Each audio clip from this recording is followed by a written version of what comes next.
Wow. All right. I'm going to admit something right now. This is nerve-wracking. So bear with me and I'm going to do my very, very best. But I live in a tiny little town and this is the most amount of people I have seen in a very, very, very long time. So, g'day. All right, I need my slides. Thank you. I wanted to start today by acknowledging our traditional custodians of the land on which we're meeting today and pay my respects to elders, past, present and emerging. I pay that respect to all Aboriginal and Torres Strait Islander peoples here today, and I recognise their continued connection to the beautiful lands in which we all are here, but also where we live. I acknowledge that they never ceded sovereignty. They are and always will be the original storytellers. I have a question which is swirling around in my mind. It's been going around in my mind for a little while now. As our worlds are getting busier, more distracted, more rapid, faster, where has our time as designers for reflection gone? Are the designs we are creating contributing to a good world or a bad world? As I said, and as you've heard, I'm MC. But what you might not know about me is that I'm an amateur potter. This is actually a piece of my wobbly work that I've created. I'm a mum who is very fiercely protective of my little cubs. And I'm a design leader, and I'm really fortunate to lead a large and growing design team at the ABC. And today I've got Manon in the crowd who created these incredibly beautiful slides. I love you, Manon. I have worked in design and product for over 18 years, and I've led teams for about 12 years, and I've worked in digital and technology for over 20 years. I know I look much younger, but no, I'm super old. And whilst I was born in the analog, I have only ever worked in digital. Our role as designers, to me, is about bringing the human to the forefront. And I think us doing our jobs, particularly digital designers, in this day and age, has never been more important. Particularly as we see dark pattern UX creep into our products and AI explode, morph and integrate into our daily lives. Oh, that's my beautiful team. Today I'm here to talk to you about the ABC and why I work there and how we are designing in a time of extreme adoption and rapid personalisation. I'm going to use Autoplay as an example of rapid adoption and how significant I think it is, and how blindly adopting a feature, no matter how extraordinary it might not always be the answer, by showing you how the ABC has reframed the Autoplay experience to be a better parent-led experience. I'm then going to discuss the rapid adoption of AI in products and show you some of the principles we use in our products when it comes to personalisation, with the hope that you might find these principles useful. I'm then going to be asking throughout all of this, as our worlds are getting busier, are we designing with enough time to understand the consequences? Do we have enough time for reflection? So there's, people in the room might be going like, so what are we going to cover today? What I wanted to talk about and what I'm hoping to leave you with, these four key ideas: adaptation versus adoption of features, principles to use when it comes to personalisation in your products, the value of reflective time in your process, and I think we've heard about this a lot today, so obviously it's in the discourse.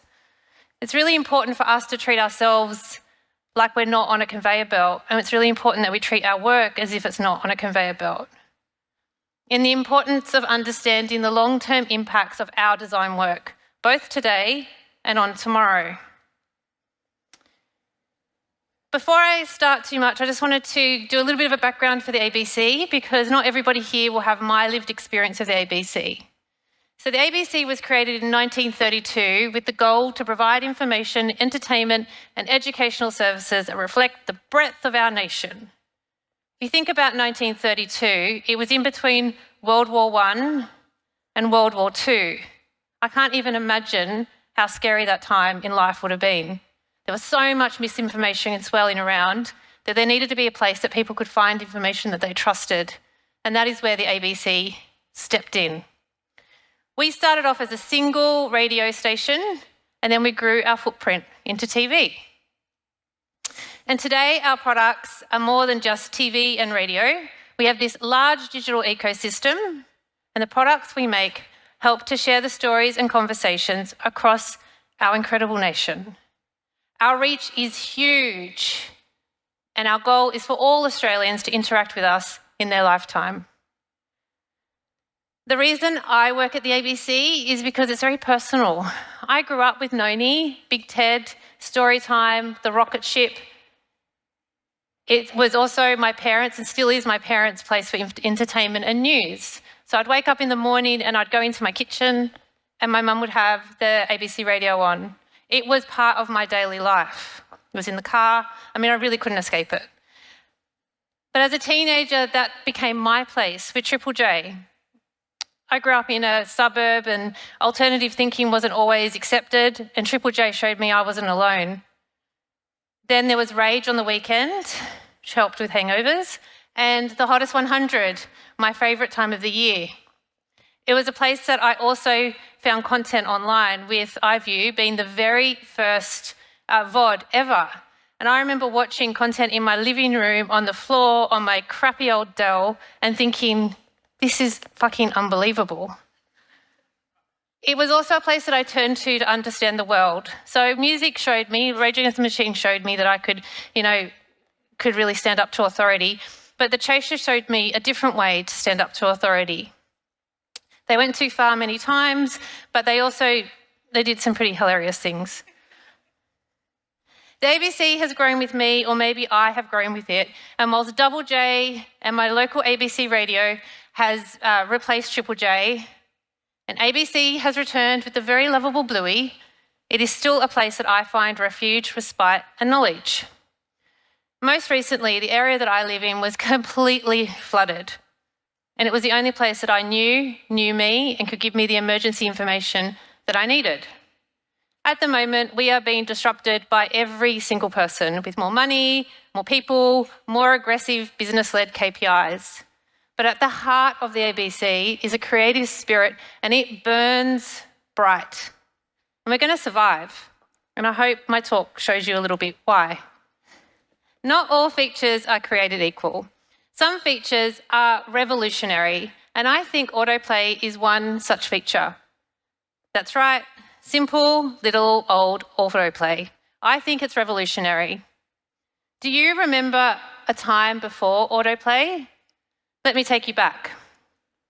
You turn Netflix on, and the IA would be overwhelming, and you'd have 1,000 different genres, and the genres were like crazy. They were so like niche. You choose a show, you turn the show on, and it would finish, and then you'd go back to your homepage, and then you'd choose what to do next. Were you going to watch your next show? Are you going to stay in Netflix, or are you going to go to broadcast? It was a very active relationship with Netflix. I was in the driver's seat. But Netflix being the superpower that Netflix is keen for me, keen for you, keen for all of us to keep watching. They built KPIs around it to keep watching, keep people in their space.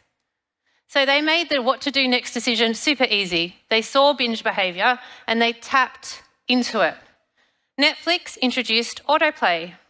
Now, Autoplay as a concept obviously isn't new, but Autoplay in this context was. By introducing Autoplay into the streaming environment, I believe it changed many, many things. I think it is a bit of a butterfly flaps its wings moment. My relationship went from being an active relationship to being a passive relationship. With the footprint that Netflix has, audience expectations changed globally overnight. Personally, I am now not content if you recommend a show to me and it's only one show and I can only watch that 1 hour show, I'm not content with that. I'd like there to be a series available immediately as soon as I like that show. I don't know where you sit on that, but I like to be able to binge it. And I was looking today, because my very favourite show in the whole entire world is Sopranos. It'll never be beaten. It took me 8 years to watch 6 seasons.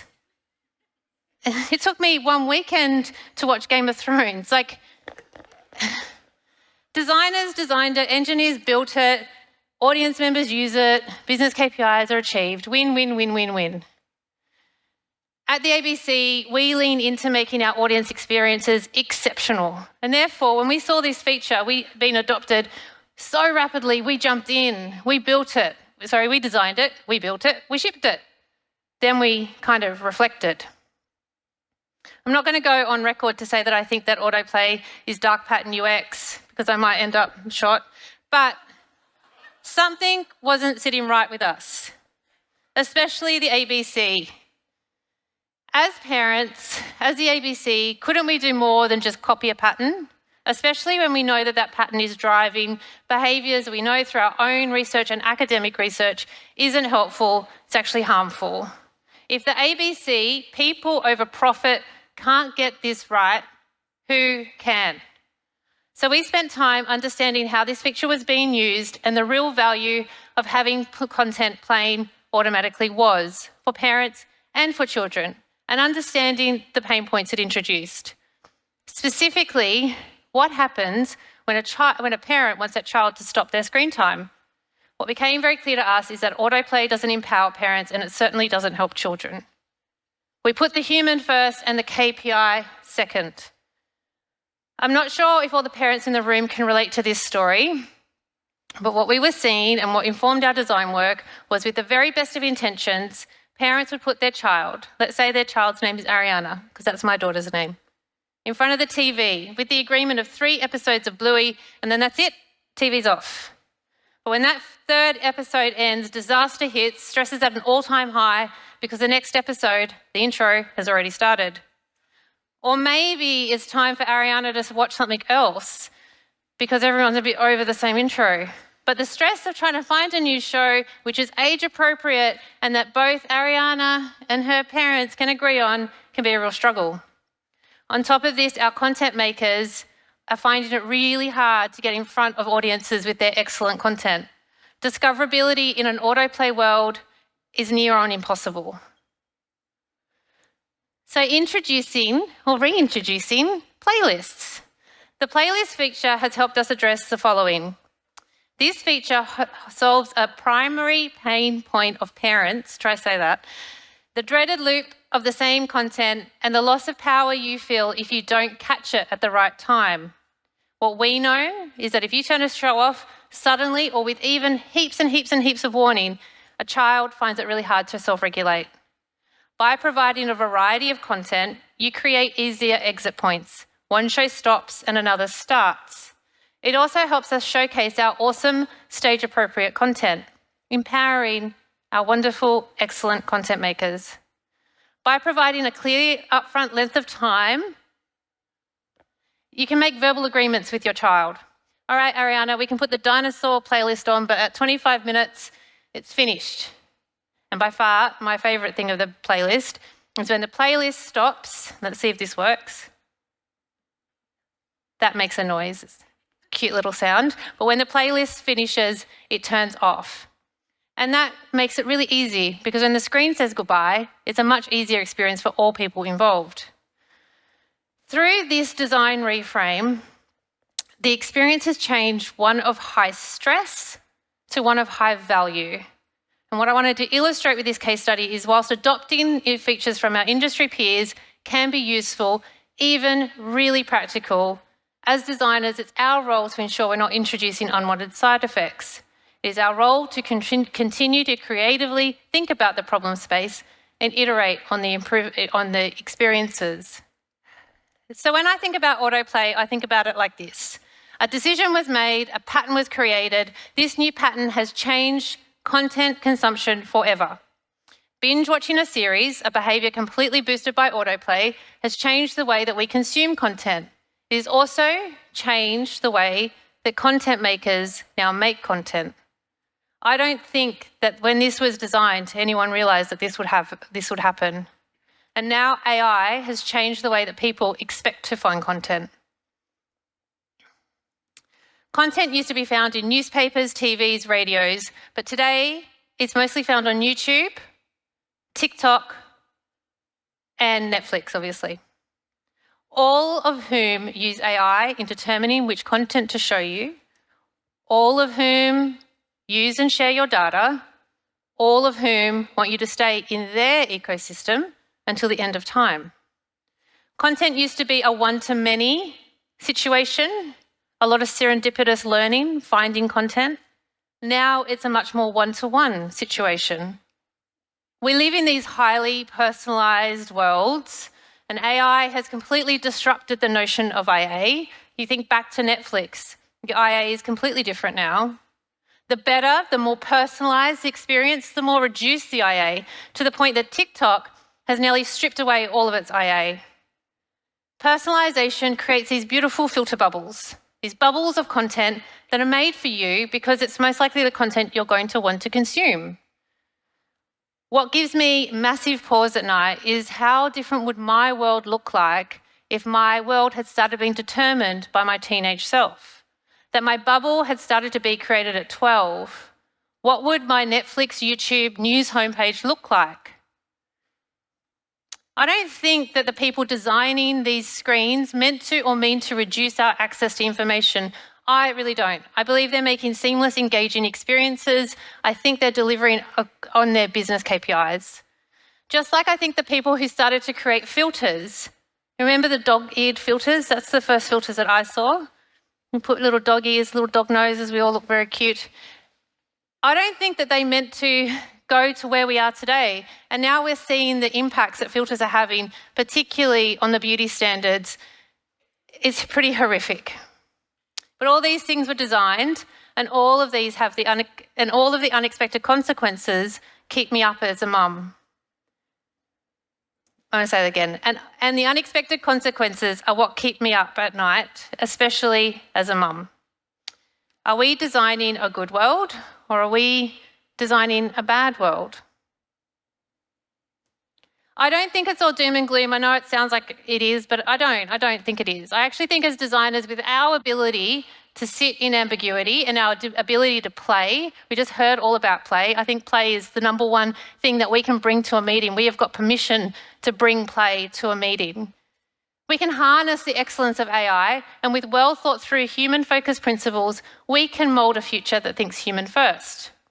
We are the people who have the authority to question, to research, and to design better. We need to be at the meetings with our engineers when it comes to talking about AI. We need to be asking, what is the human impact of this decision?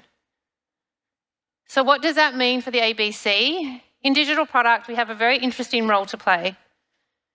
Whilst we don't want to be left behind by not leaning into personalisation, we have to balance new tech with the editorial standards that people have come to expect from us. Remember our origin. We are not here to add to your filter bubble, but we also don't want to make it so difficult that you cannot find the information that you're looking for. It is a tricky balancing act. Through understanding this behaviour, this balance, we have created these principles. These principles were created by our audio team, and big shout out to Danny Webster, who was the lead designer on that, and have since been adopted and iterated by our iView and news teams. These principles are breadth, not bubbles. We will never keep adding to your filter bubbles. We will make sure that you have content outside of your bubble. Editorial priorities need a human touch.